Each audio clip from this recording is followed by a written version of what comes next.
জানাবেন জাকসু নির্বাচনের সবশেষ কি তথ্য রয়েছে আপনার কাছে, প্রচারণা কেমন চলছে?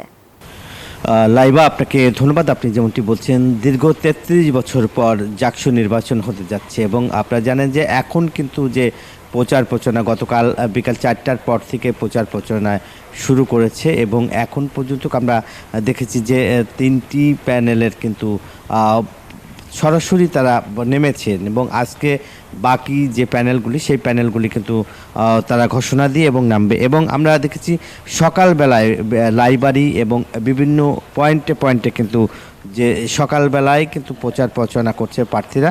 এবং আমরা এখন পর্যন্ত যে যে ভিপি পদে নির্বাচন করবে ১০ জন এবং সাধারণ সম্পাদক পদে ৯ জন এবং এজিএস পদে ৬ জন। এবং আপনারা জানেন যে এই যে শিক্ষার্থীরা যে প্রতিদ্বন্দ্বিতা করছেন এবং এখন যদি আমরা বলি যে প্রত্যেকটা হল থেকেই কিন্তু সকাল থেকেই যেহেতু প্রচারণা শুরু হয়েছে এবং সকাল থেকে প্রচারণা আমরা দেখেছি গভীর রাত পর্যন্ত কিন্তু বিভিন্ন পয়েন্টে কিন্তু তারা প্রচারণা চালিয়েছেন। এবং এখন পর্যন্ত আমি যেখানে দাঁড়িয়ে আছি গ্রন্থাগারের সামনে এবং আমরা দেখেছি সকালবেলা কিন্তু সেই গ্রন্থাগারের সামনে কিন্তু তাদেরকে সকালবেলা এসেছেন এবং প্রার্থীরা তাদের যোগ্যতা পরিচয় দিয়ে আসলে ভোট চাচ্ছে এবং সেখান থেকে বলা হচ্ছে যে যেহেতু প্রার্থীরা তাদের পছন্দ মতো প্রার্থীকেই ভোট দিবে।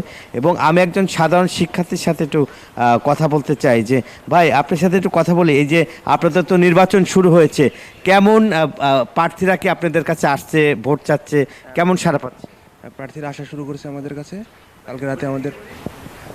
প্রার্থীরা আমাদের কাছে আসা শুরু করেছে কালকে রাতে। তারা প্রচারণা শুরু হয়েছে কালকে বিকাল থেকে। সো তারা আমাদের কাছে আসা শুরু করেছে। তাছাড়া তারা তাদের বিভিন্ন দাবি দেওয়া, মানে আমাদের যে দাবি দেওয়াগুলো আছে বা তাদের বিভিন্ন ইশতেহার আমাদের কাছে তারা প্রকাশ করতে শুরু করেছে। আপনাকে যেমনটি আসলে বলছেন, একজন সাধারণ শিক্ষার্থী বলছেন এবং তারা আসলে ইশতেহার চায় এবং কি কাজ করবে এবং বিশ্ববিদ্যালয়ের বিভিন্ন হলগুলোতে কিন্তু নানা সংকট রয়েছে এবং দীর্ঘদিন ধরে কিন্তু সেই সংকটটি তারা করে আছে। যেহেতু দীর্ঘ ৩৩ বছর ধরে জাকসুর নির্বাচন হয় না এবং আমরা দেখেছি এখনও জাকসুর ভবনের কাজ কিন্তু খুব দ্রুত গতিতে সংস্কারের কাজ চলছে। এছাড়াও অন্যান্য যে হল বা ক্যান্টিন বা যেগুলি সমস্যা রয়েছে সেগুলো বিভিন্ন প্রতিশ্রুতি দেখছি প্রার্থীরা দিচ্ছেন। এই ছিল আমার কাছে জাহাঙ্গীরনগর বিশ্ববিদ্যালয় জাকসু নির্বাচনের সর্বশেষ তথ্য। একই খবর জানতে আমার আরেক সহকর্মী রয়েছে চট্টগ্রাম, যাচ্ছি তামিমের কাছে। তামিম।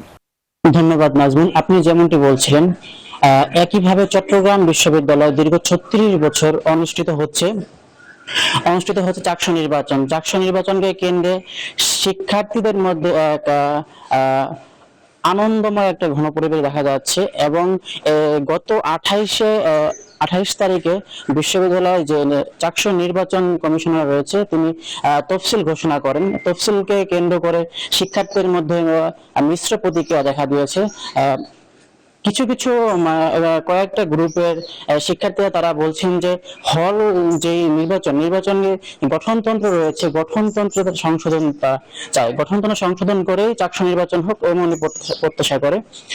আপনাকে আরো জানিয়ে রাখতে চাই যে গতকাল শুক্রবার চট্টগ্রাম বিশ্ববিদ্যালয় কেন্দ্রীয় ছাত্র সংসদ নির্বাচনের আচরণ বিধি প্রকাশ করা হয়েছে। এতে নির্বাচনে প্রার্থীদের ডোপ টেস্ট করানো সহ যে ডোপ টেস্ট সহ 14টি নীতিমালা প্রকাশ করেছে। জাকসু নির্বাচনের পরিচালনা এই যে তথ্যটা বিশ্ববিদ্যালয়ের ওয়েবসাইটে প্রকাশ করা হয়েছে। সেখানে বলা হয়েছে জাকসু প্রার্থী, ভোটার এবং কর্মরত সাংবাদিকদের জন্য যে 17টি নির্দেশনা দেওয়া হয়েছে তা মেনেই প্রার্থীদের নির্বাচন করতে হবে। কমিশনের এই নীতিমালা প্রচার, যানবাহন শোভাযাত্রা ও ভোট কেন্দ্রে প্রার্থীদের কেমন আচরণ হবে এ বিষয়ে উল্লেখ করেন। এই বিষয়ে আমরা দেখতে পাই যে বিশ্ববিদ্যালয়ের যে আচরণ বিধি এই বিষয়টা যদি না মানা হয় তাহলে প্রার্থীরা তারা নির্বাচন করতে পারবে না, এই আমাদেরকে জানিয়েছেন নির্বাচন কমিশনার। এই ছিল চট্টগ্রাম বিশ্ববিদ্যালয় থেকে সর্বশেষ তথ্য। ফিরে যাচ্ছি স্টুডিওতে।